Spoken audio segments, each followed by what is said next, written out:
bandiraɓe sehilaɓe assalamu aleykum moɗon assalamu aleyna rahmatullahi barakatuh kisal Allah wona men caggal yettude Allah e julde rasulu sallallahu alayhi wa sallam min gari hande yewtide mon min gari to min gowi arde nagge wawa wiide ladde albarka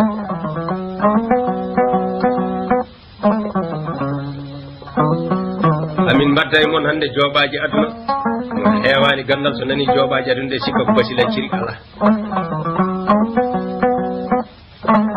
min gari hande yewtan ɗon ko haala ɓennunoka sababu haka nane noon ko dimmo moƴƴo waɗata kene haale e ñeɓe dañe ɗum haalte so hawre haqqille ma welma ɗo noon tomin jooɗi hande min mbaɗa banda holi waɗoɓe ɗo banda ɓe holi baɗanteɗo banda o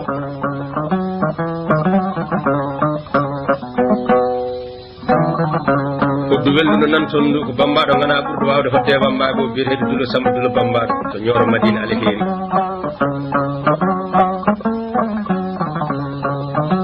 e tawede min giɗo mon sehil mon habib mon ñeeño mon mon heɗona mawni biyeteɗo Demba Hamme Guissé to to wiyete Ndendori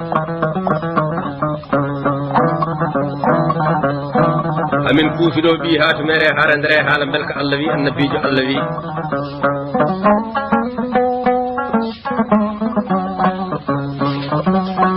ceerno joguiɗo téléphone hakkude Allah e annabijo mum so wiyama noon ko heewi famata téléphone ceerno Kourousso ceerno noddi Allah noota gueɗe ɗiɗi goɗe mo laaɓani walla laaɓaka tawɗo dirtine dahawa fawdire deftere ɓaare Allah ɗe waktu yoni juulen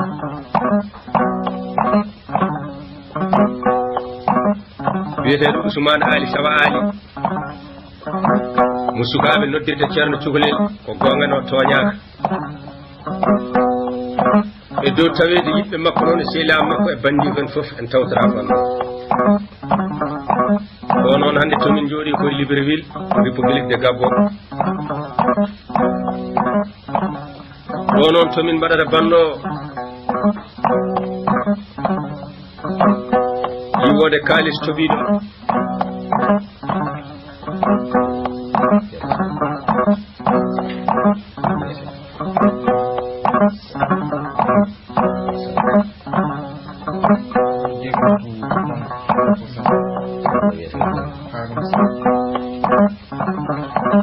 ɗo tomin mbaɗata banno min nodda ɗo joom galle o Harouna Sall e tawede joom suudu muɗum Dieynaba Ndongo ko so rewi hakkude debbo e gorko ɗum woni hakkude mabɓe ɓurata debbo ma gueɗe tati ɓuurma gueɗe tati ɓuron gueɗe tati ɓuura debbo ma ngal ɓuura ɗum muñal ɓuura ɗum daraji inde kañum ɓuurma mbaadi ɓuurma nanngude ɗemgal ɓuurma nanngude koyngal foton ɗum moƴƴa foton yidde dewgal ngal foton ɓesgue dewgal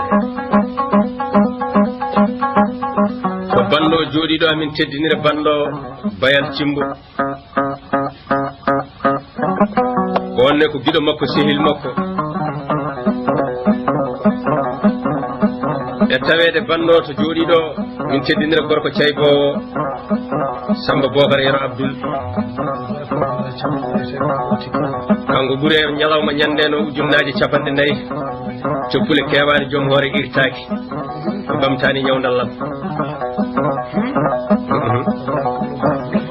so hodde ɗemgal ronkini dimo karawasi hoore ala yum gueɗal e oɗon jamanu tomin mbaɗata banno giɗo makko sehil makko Ousmane Thiabdel Bane tawtata banno joom 200 000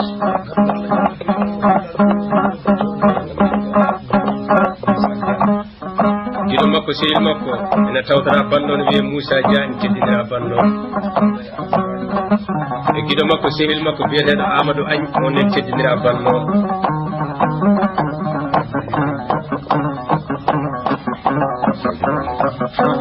giɗo makko sehil makko biyeteɗo Seydou Mamadi o onnen teddinira bando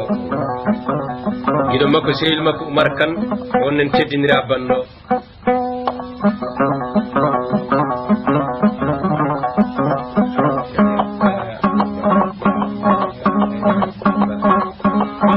gido makko sehil makko Yaya Ba en teddinira bando en tawtara bando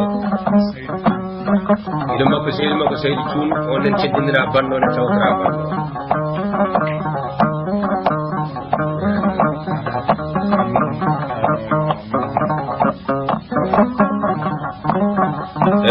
gido amen sehila men Mouhamadou Fofana onnen e tawtara bando ɗo noon to bando fuɗɗeteɗo Ceerno Ousmane o wi Demba Amme Guissé mbimi naam o wimo hokkuma ɗo nouveau franc français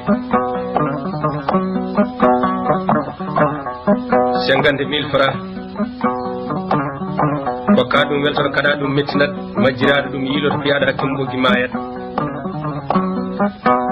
kanko bayal cimbo yo fawi hen 10.000 francs 20.000 francs albarka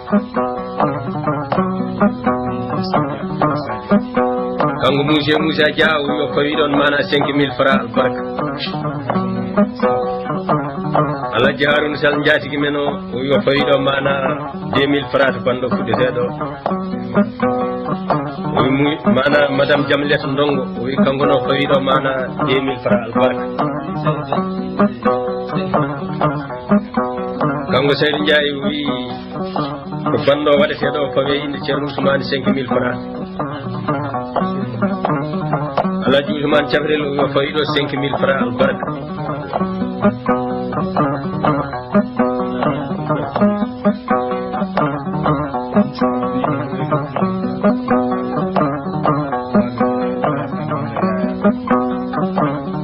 kanko Oumar Tall e Yaya ɓe mbi ko fawi ɗo mana 3.000 francs albarka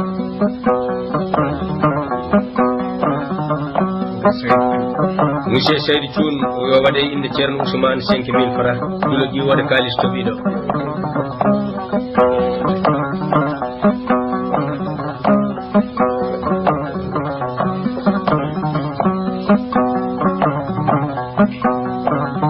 e yo dulo Samba Dulo Bambaɗo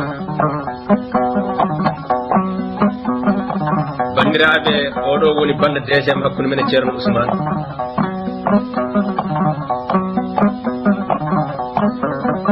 min jewtanama ɗo toroɗo Samba e ngaari juma jama salgue laaɓal tamataɓe juulo birdo bilto jeeɗo gandal guiɗo Allah ɓe mbiyama kodde Lamine kodde Siré kodde Seydou Diallo ɗo makka koyngal pellir jeyaɗi Allah jungo mum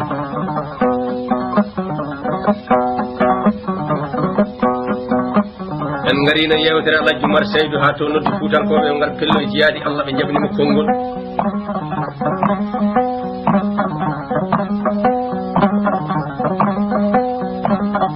o waynimo tooro kanko Mouhamadou Fofana o wiɗo bando fuɗɗeteɗo o waɗi ɗon 3.000 francs bara Fofana filtata ko adidi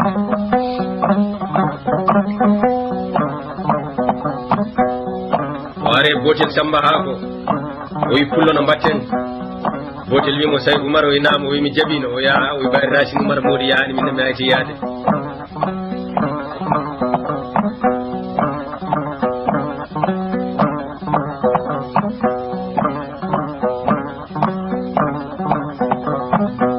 Saydou Oumar mi yoddimaji kaɓuɓe kabbi ɓe jalti degol tereji ɓe puɗɗi nadde halayɓe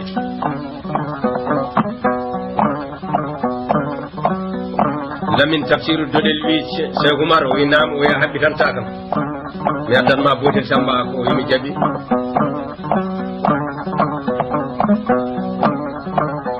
ɓe kaɓɓitani Lamine Tafsirou Dodel balɗe tati on ko gorko Mabou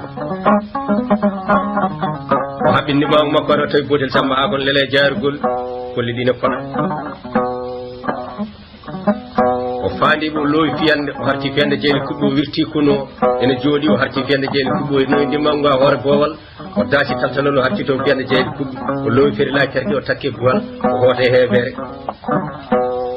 wari aw faandiɓe botel Samba ko wi palɗemo ala gotel wima fellan min a fellanan min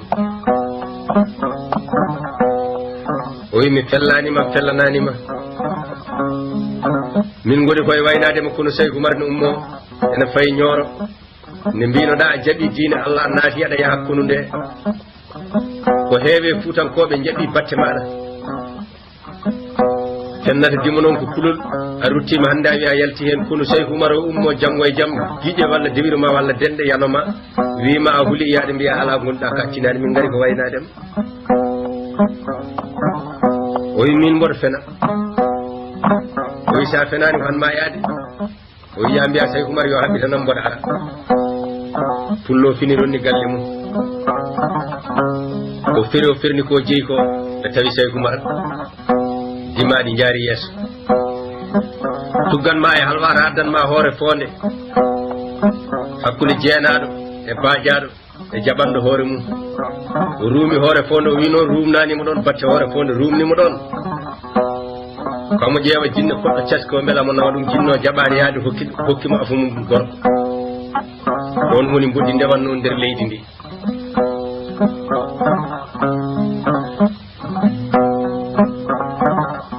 o ummi hoore fonde wari to wiyete Dabiya on saha ko ligue almami noddirte o tawi ɗon Bocara Ali Djilia Bocara Ali Dundu Segele o noddi ɗum e sari Allah jaɓanimo ɓe jaadi wari hawo yowe wudduru Amadou Ali Djilia windi mana ɓata kuuji muɗum kanko Bayal Cimbo wi caggal ko Dabiya o jeeya to Bocara Ali Dundu Segele nodda ɗo yo waɗi ɗon 5000 francs albarka Cimbo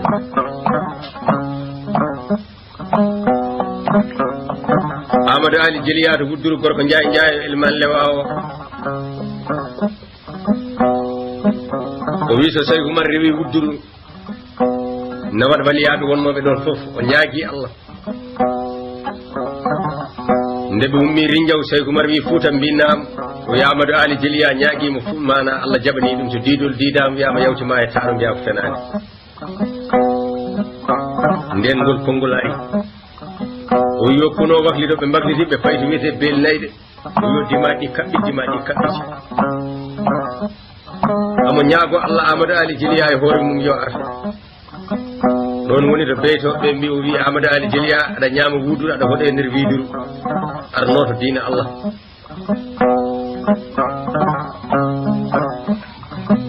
fuutankoɓe kaaɓi no feewi hakke mana hebde haqiqa mabɓe yidde felloyde jiyaadi Allah ɓe mbiya Cheikh Oumar ko foti dani e toroɗo so arani jehen enen tan aɗen jona gotoɗo bonni kon Cheikh Oumar wi ala kaɓitanemo so ari neɗɗo fof gonɗo e kono andi leeɓi hoore mum no poti ɓe ñaagui Allah Amadou Ali Djilia firni yimɓe mum ɓe gari ɓe tawi kono Cheikh Oumar to wiyete belnayde ɗo kono Cheikh Oumar o itti pucci ɓe ndewoyi dande maayo ɓe ndewi lawol jeeɗigol kono Cheikh Oumar o soɗe nder ferlo he ɓe kawro e hakkude joɗe ɓulon kaaƴe dimaɗi kaɓɓa ɓe gari ha e nder leydi ɓunɗo on saaha lamorgo mabɓe ko Sen Debou o jippi sisiɓe Sen Debou o wi mboɗo yiɗi kokkomi koyngal kono Sen Debou naɓe mbaɗi batu ɓe kaldi haɓe nandiri ɓe mbatti batu goɗɗo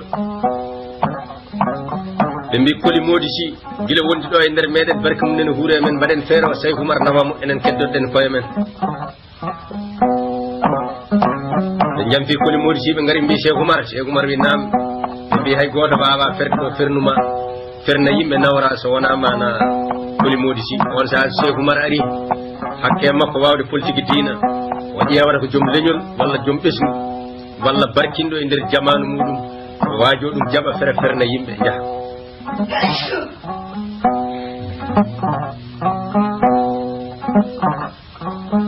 ɓe mbaɗi batu ɓe mbi Koli Mody Sy hay goto wawa yadde Cheikh Oumar so wona an Koli Mody Sy jali o wi ɓundu ɓe mbi nam o wi ko ɗum fewji ɗon ɓe mbi o mittini ko jamfa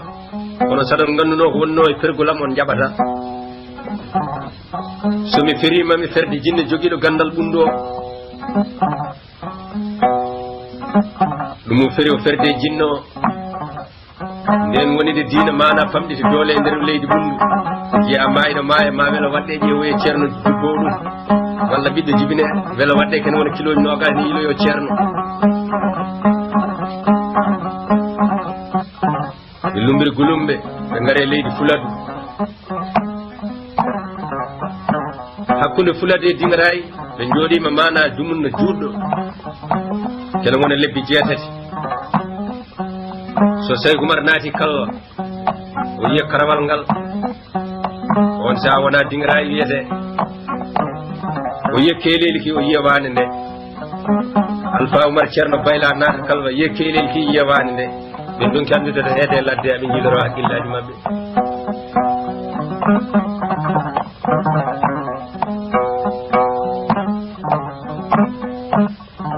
ɓe ngari eɓe jalta Fuladu hakkude Tiisu Bara e Allah Sara ɓe jippiɗon e karawal gotal ɓe juuli Allah Sara ɓe calmini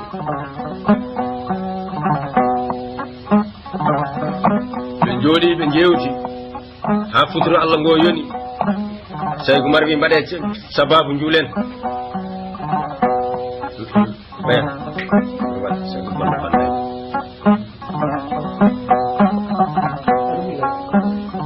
walla kuccitindon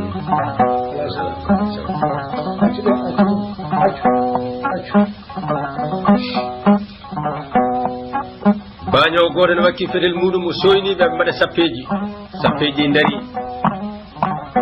Sey Oumar e oɗon jamanu soɓe darima ɓe juula ko Tidiane Amadou fewnata sappeji ha gayna nde ɓe kabbira Tidiane en naate yimɓe ne fewna sappeji ɗi ha wiya sappeji ɗi pewni bañowo soyni mama ɓe juula ɓammi koyngal muɗum ne wakki jawɗe 3 ene welni fetel muɗum yiɗi juuldude e mabɓe o yetti o tawi ɓe jomi juuɗe aɓe nangge koppi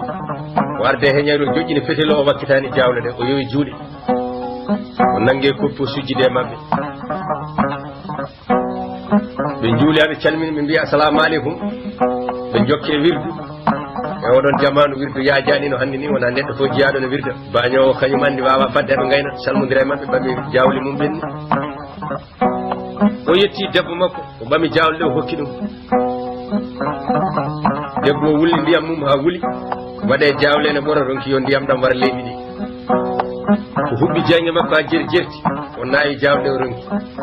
o faye joom galle ko ɗum woni o wi hono ɗum o wi jawle gadduɗa ande ɗe koye mi famani o wi koɗe mbaɗi o wi caggal mi naawiɗe mi ronki mi wulni ndiyam mi waɗe majje mi ronki ko mbaɗɗa o wi ala ko mbaɗni o wi ƴeew sa memtani waɗama o wi ala memtani waɗam kay bañowo jooɗe haqqille muɗum miije soɓɓude haqqille mum holko waɗi gila ñalawma nde dawi ha hiiri o yaa so wona gueɗel gotel de mi tawiɗo kono mawɗo o waɗɗani wuuro men ngo gaɗa wuuro ngo aɓe juula keñimi noon mi julde mabɓe mboɗo wakki jawle ɗe annata ɗum mbanmi ko boni o yaa joni kay ruttotoon wara mo welni fetel makko e nder kono Sey Oumar ɓe juuli gueƴe ɓe calmini ɓe birdi ɓe gayni wawruɓe dewal Allah jonde ɓe ene birda wawruɓe darde ɓe ene juula wawruɓe dursitaɓe ɓe dursito dimaɗi ɗi ne kija o yowa e mabɓe salminago ɓe calmiti o bisma o seeki yimɓeɓe o yetti o wi ko mawɗo kono o yiɗi yiide kanko Harouna Sall o wimi Demba amme mbimi naam o wi to Sey Oumar jooɗi kañum e kono mum aɓe mbil mana ɓe juula ɗo ɓene birda ɓene dursito ɓurana Allah hakkude Bakara yo annas ɗo o waɗi ɗon 2000 francs barka Sall lamtor gueɗe ne tawa on ñalawma lamba Bocara Mari batti ɗum ɗo wiyete bawgal wawi waɗamo wawa woppa haw yetti Alhaji Oumar Seydou kanko mana bañowo o wi ceerno assalamu aleykum Sey Oumar wi maaleykum salam o wi an woni mawɗo kono o yaa o wi ɗaccanami haqqe mboɗo jogui namdal o wi bisimilla o wi ko juulo toon futuro ko mi soynima aɗon juula gardume heñayri komi bañowo mboɗo de rene haqqillam mboɗo jogui selliji jettimi tawi mon jowi juuɗe aɗon nangga e mana koppi keñimi joƴƴinmi fetelam mi wakkitaki jawlam no juldume ngo calminɗen jokkuɗon e wirdu min ɓennumi mi yeehi jawle ɗe mi ronki yiɗe juuɗe mi ronki mana yo ndiyam guldam na lebi di itte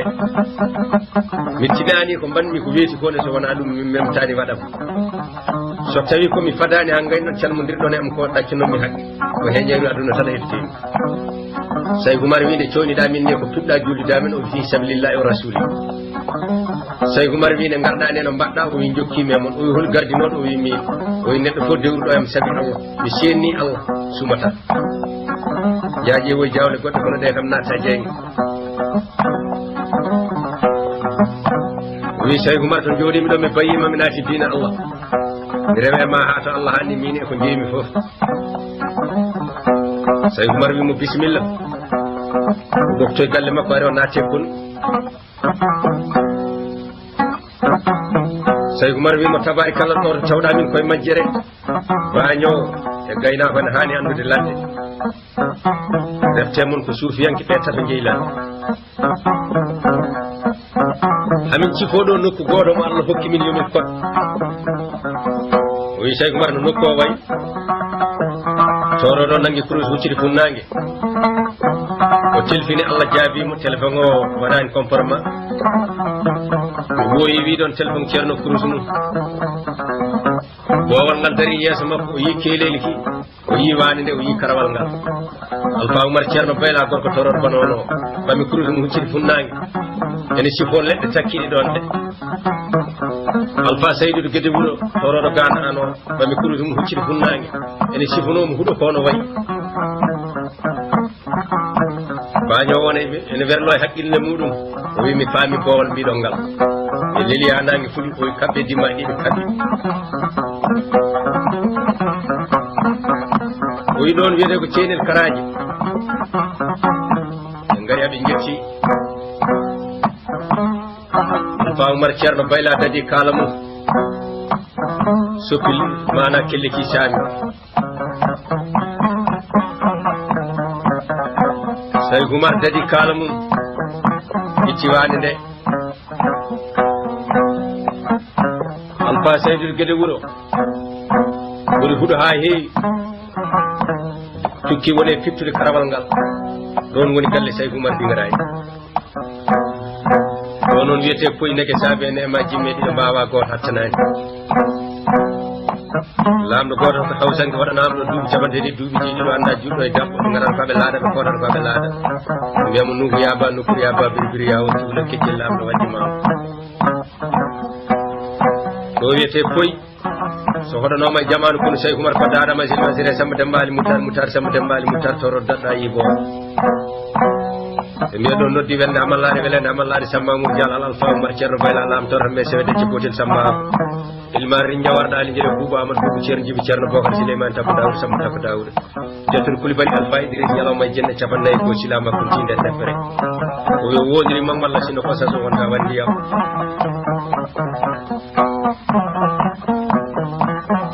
ɓe cinci wuuro ngo Cheikh Oumar wi mo jeydi leydi ɓe mbi ko lamɗo goto nan ɗo ene wiya Tamba Bougari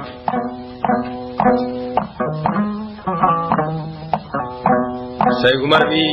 Alpha Oumar ceerno bayla o yitte kono yimɓe jeegom yante makko ɓe pooɗani Tamba Bougari ɓe gari mbi ceerno Tamba Bougari wi nam ɓe mbi minen noon min gaare leydi ma min nani ko ante leydi ndi min jiiɗi hodde ɗo o wiya mi añani hoddiɓe ko gonɗon ɓe mbi minen komin julɓe komin seeremɓe o wiya ceerno de yo jooɗo jonde ceerno ɓe mbi aha o wi bisimilla moon o dañƴon ɓe mbimo ceenel tukke ɗo o wi bachala aɗon joɓa lempo aɗon kokka kubbal ɓe mbi min jaɓi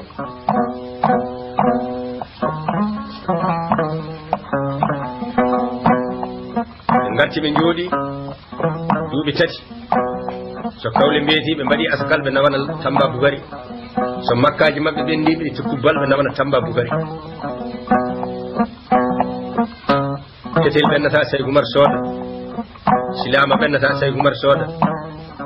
condi ɓennata Cheikh Oumar sooda eyyi ko yimɓe goni fof naafiki dañata hen dañi moytiɗo yimɓe are Tamba Bougari min de koɗo mo jippinɗa o mi famanimo ceerno kay yiyeteno kene sooda defte alluji kono ceerno coodo fetilaji ceerno coodowo jamme ceerno coodowo gaawe ceerno coodowo silemeji ceerno coodowo conele e pucci ƴeew kabaru ceerno de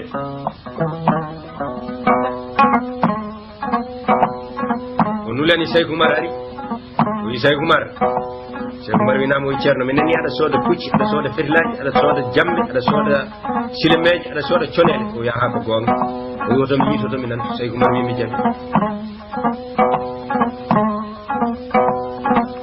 Cheikh Oumar arti wonte sodde ene suuɗo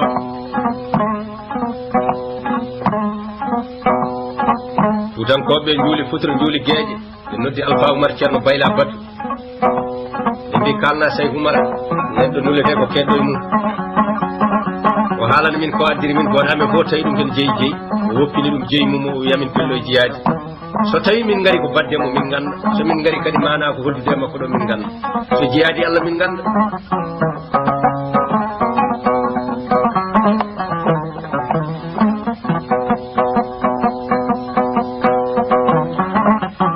holi sababu minen komin julɓe ɓiɓɓe julɓe hakkude amen e ɓi sohna ɓi ceerno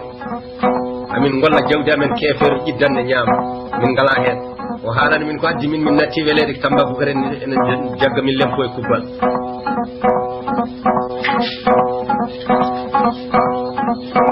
Alpha Oumar ceerno Bayla are Cheikh Oumar haalani ɗum Cheikh Oumar wi Fuutanko mbimano o yawi nodduɓe ɓe noddaɓe ngari o noon nuli Alpha Oumar ceerno Bayla mbi minen nulimo o wi kaaleɓe mbi Cheikh Oumar haalani min ko gaddirɗa min ga minen holi sababu komin julɓe keefere on ñaama jawdi amen e doole amen minen min ngala hen walla so tawi wona jiyaadi o addi min koota o yaɗen famɗide ɓe mbiya min bakkili o wi keefere on e heewi dolde mbi min kulanimo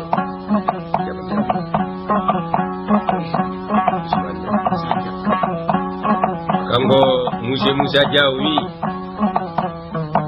to Fuutankoɓe mbaɗa batu jettin jooɗiɗo ko gonga noon o juura hen sibi Amadou Dewo Jegele Diadiaɓe jaɓalen tawa on jamma o yo waɗi ɗon 2000 francs albarka e yoddulo bammaɗo sa woppani ɓar ndem hodduma ɗum heddata sirlu diina de toke ɗe noon nanguiɗo hooram ga an kadi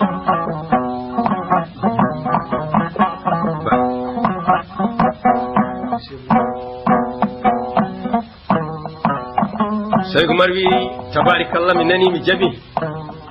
oɗo kuleɓe ala koɓe gondi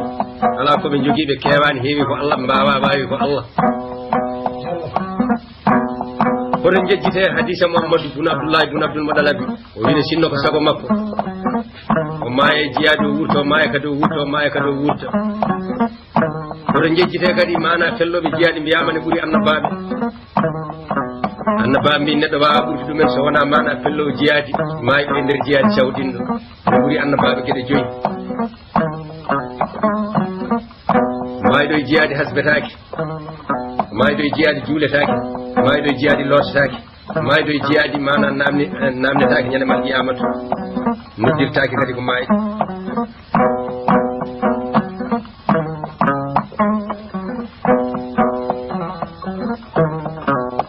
o wi hikka en kokkata lempo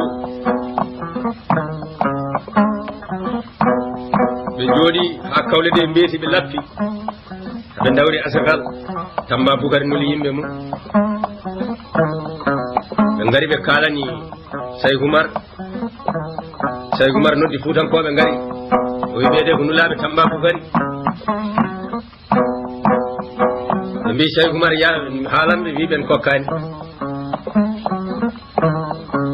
o wi mi jaaboɓe ɗum ɓe mbiya a jaaboɓe min kokkani o wi nulaɓe so jeeyi mbiyon Tambakouka min kokkani lempo leydi ndi ko Allah jeeyi nokku o ko Allah jeeyi toɓo ngo ko Allah jeeyi ilo ngo ko Allah jeeyi doole ɗe ko doole amen min kokkani mo askal lempo o wona amiru o wona lamɗo julɗo nulaɓe mbakliti garti ɓe kalani Tambakouka jali wi gonga o ceerno koye o hawtima o nuli tata woɗɓe ɓen ngari Cheikh Oumar noddi Fuutankoɓe o wi nulaɓe Tambakouka ngari de ɓe mbi Cheikh Oumar wimo min kokkani Cheikh Oumar wi yoɓe nangue ɓe nanga o yo gaweɗe kela o yo noppi mabɓe taaƴi noppi ɗi taaƴa o yo noppi pucci ɗi taaƴi noppi pucci ɗi taaƴa o wi sa mbiya Tamba Boukary min kokkani nulaɓe garti kalani Tamba Boukary Tamba Jali mo jogui jalijo makko goto no wiye Jali Moussa o wi Jali Moussa o winama o wi ya jadanami e pucci ɗiɗi gonon tato mbiyanami ceerno Fuutanko mi yiiɗa abbe makko yo tinno hokka lempo